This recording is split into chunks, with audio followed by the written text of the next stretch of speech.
started saving at a very young age, so you're very good with money. I think so. You think so? I think I'm too good with money. Really? I think now, I sound like an asshole saying this. Now I'm trying better I'm trying to spend more money. Damn. I'm living way too below my means. And that's not a bad thing, considering the circumstances of what's going on right now. You might want to stay that way for about another year or so. Yeah, that's true. Because also actors, comedians, you don't know, like, especially in the acting world, comedy you can kind of control your own destiny. Right, because you can do stand, you can go do, gigs. Tour anytime. Yeah. Build a new hour, sell a special, but in acting, you just never know. You got to be very financially disciplined. You don't know when the next paycheck comes. Right. But I think now I'm okay. I'm trying to spend more money, and this joke never worked. I shouldn't even tell you this. Like, I tried to do this joke where I'm like, all my athlete friends, whatever, they're like, man, once I made it, everybody's ringing up my phone to like borrow money. And I'm offended because nobody asked me to borrow money.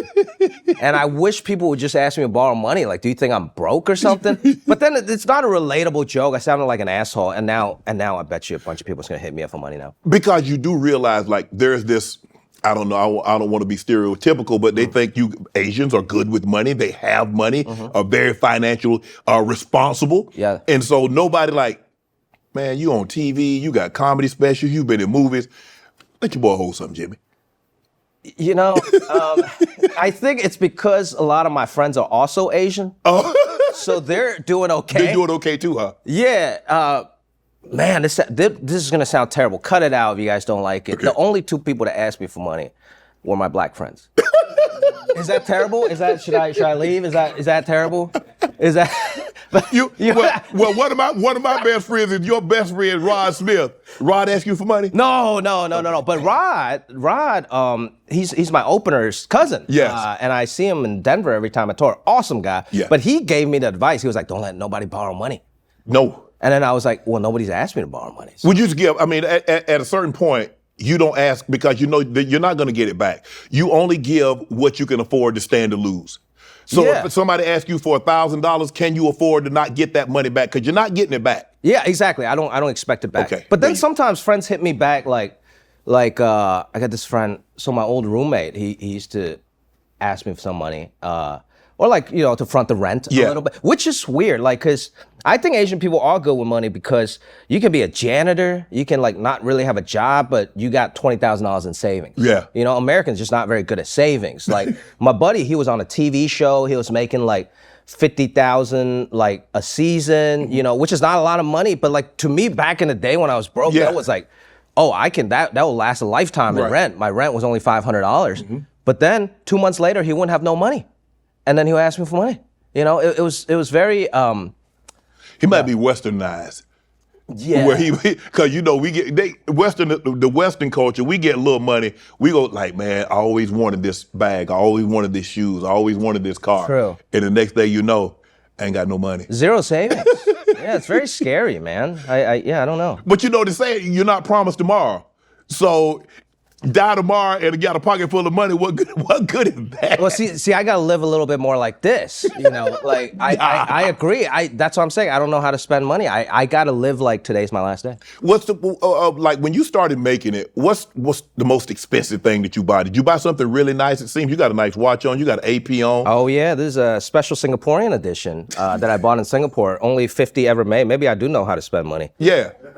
Huh. I did buy a watch when I first made it. I got a Rolex Pepsi, like a 1969 vintage watch. Wow. Yeah, I like to buy watches. Okay, you're a watch guy. Okay. Yeah, like a little story, a little character. Yes. And I wore that for my first special. I wore that for my new special that's coming out too. That's one of my favorite watches. You said the Chinese tariffs made Chinese products a luxury. Temu is the new Gucci. Yeah, yeah, man. People can't afford Chinese products anymore. Everything got a tariff, man. Yeah. And the thing is that because it's so inexpensive, you're like, oh man, I'm just gonna load up on this. But now when they put the tariffs on it, like, nah, bro, I gotta hold up on the Chinese products. Yeah, and maybe you brag about it.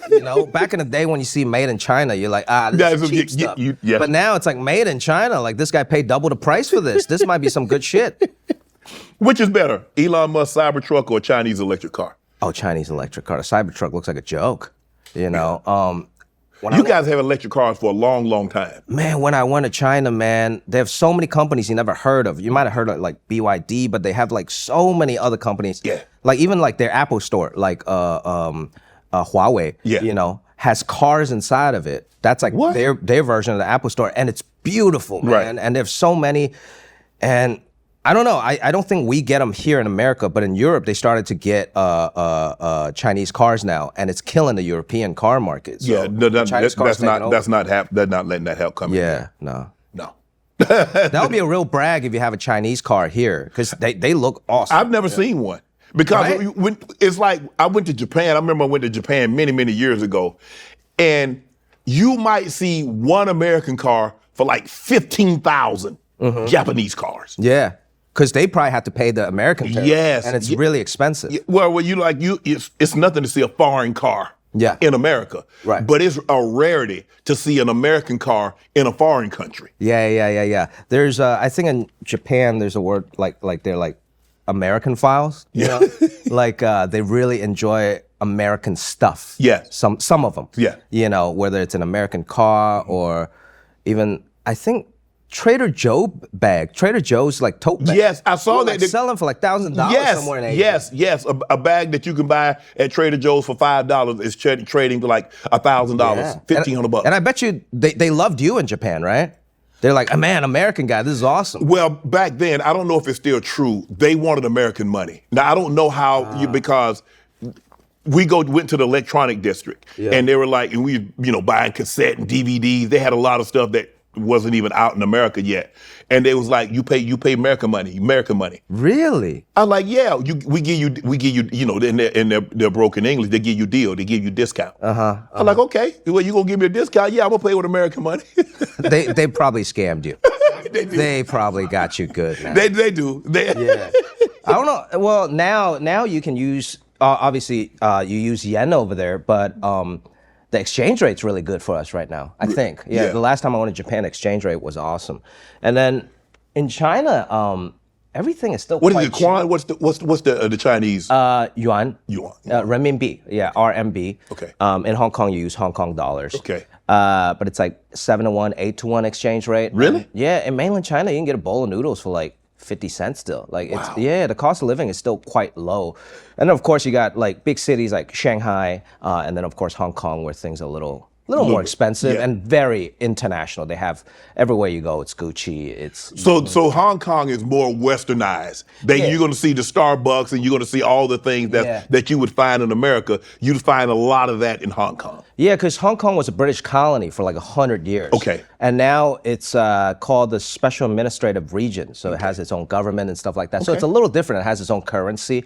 So when I grew up, I learned English, not very well, like how American kids would learn Spanish on books. But yeah, it's very international. They have all the international brands, and it's one of the most dense. I think it's like the 4th most dense city in the world. There's 7.5 million people on a small island. It's beautiful. It's like Manhattan, but even better.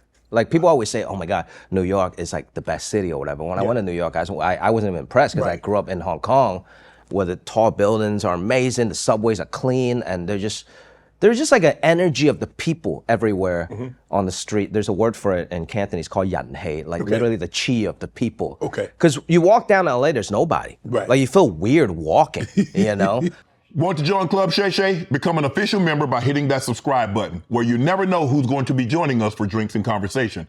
Don't be late to the party because we like to do something before two something.